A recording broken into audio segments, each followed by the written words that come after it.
Okay, when I'm talking about these carburetors, I'm not a fine point judging restoration, with the judging guidelines book that's like this thick.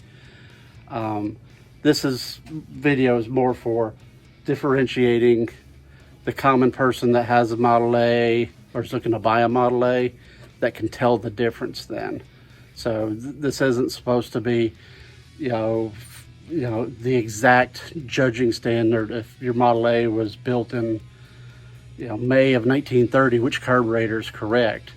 This is more of a general video of when you look at something, you can look at it and say, well, that's not a Zenith because it's made out of aluminum, but it looks like a Zenith. So that's a Tillotson round bowl, also known as a F1B. When you see a square one, like this, you could say, well, that's not a Zenith, which is not original, but these are good carburetors. And that's a Marvel Schlievler. There's another Marvel here. And then you can also, if you see the another aluminum in there, and it looks like this, it's a little square bowl in it. Some of them have an X on it. This one doesn't, but this is known as the Tillotson X. Just because it's an aluminum doesn't mean it's a Tillotson. There's another maker, I can't remember its name, but there's another maker that makes aftermarket carburetors during that time period. So this isn't by any means, this is just the most common ones you'll see out there. But this video is more for somebody who is trying to determine, is that an original or is that a aftermarket? And these are fine, especially if you're just going to be running a car and not judging and going by fine point judging standards. Even if you go to a local car show, most of those judges, unless they own a Model A, aren't going to know that, that carburetor is not an original for May 1930.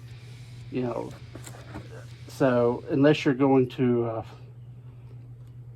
a high point judging standard type of show like Hershey or the AACA, American Automobile Club of America, or MAFCA, Model A Ford Club of America, if you're competing in one of those shows, then you have to get specific on, even down to the month, was this carburetor available as a Zenith or as a Holly or as a Ford version of the Zenith. So anyways, this video is more for a common driver and getting it going, or if you're looking at buying a Model A, look at what the carburetor is and whether it bothers you or not. If it runs fine and you're going to be a driver and maybe show it at a local show, any of these carburetors is fine. But just know what you're getting into when you're looking to buy. May devalue it a little bit. If it really bothers you, you buy the car for $200-300. There's several guys around the US that really know their carburetors. They can pinpoint the one that you're supposed to have for your year and month and get you a Zenith that is rebuilt and perfect, and they've gone through it and has the right. The other thing is these, well, this isn't a Zenith, but these little throttle linkages on the sides, some of them are brass, some of them are metal, so you have to be, on the fine point judging, you have to be real specific on that. And some of these guys that are more experts on carburetors and part of the MAFCA judging, they actually do the judging. And there's, everybody's heard of Les Andrews. There's also Rick Black. Everybody's heard of Paul Shin. He's very knowledgeable. Any of those guys, there's Eisenby, several, there's a bunch of guys around the US that can tell you which carburetor you need and even possibly get you one. And some of them actually rebuild carburetors, so they would be able to, like Renter's Corner. If you go to that website, renterscorner.com, he knows his carburetors, and he kind of specializes in them, so he could know what you are looking for and possibly locate you one. All right, everybody, I just wanted to let you know where we're going with this video. Okay, here's in the process of cleaning these carburetors up, and maybe Ted the editor can compare what they look like now to what they started out looking like. So put them side by side or something.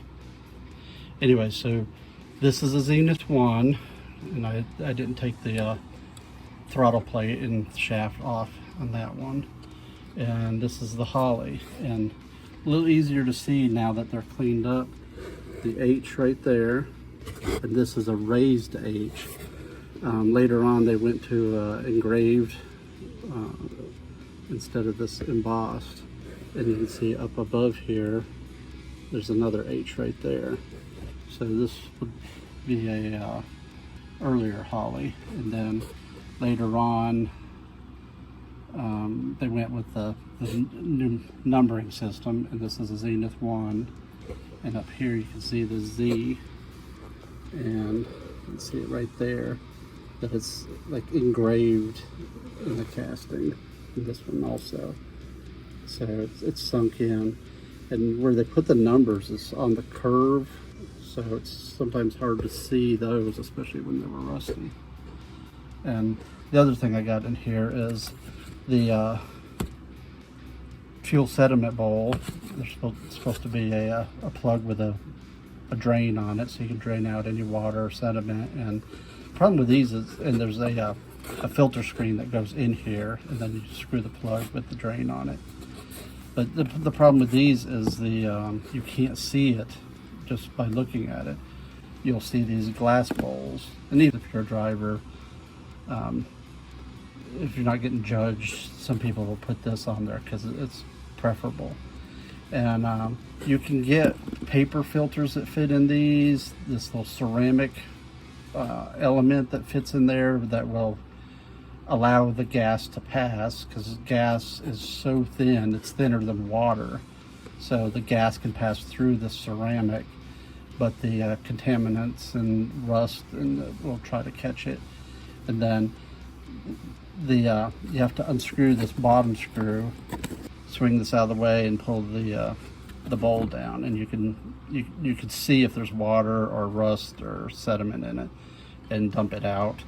And then make sure there's a little gasket up here at the top, get it in there and seated right, and then tighten this back down. But those are kind of nice, to go original, and you would put one of these on there. And these are cast, just like the carburetors, so they'll rust really bad. And but those are the two Zenith designs. That this would be a Zenith company, then Zenith 2 would be actually a Holly, and then a Zenith 3 in 1931. Ford needed more carburetors, so Ford set up a factory and started making Zenith 3 carburetors, but they're all nearly identical, very minor changes.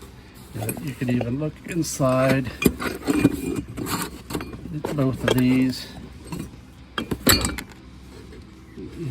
The bowl, the jet openings, very identical. You can see in this one, see down in there, the gas adjustment valve. You can see it's like a little tapered opening on the Zenith 1. But over here on the Holly, it has a brass seat in there. So the early ones had the brass seat, and later on they made the casting where you could just put, without having an extra piece, the needle valve just seats against the casting of the carburetor. So that's like the biggest difference between early with the brass fitting in there and later. Just very minor changes though in these.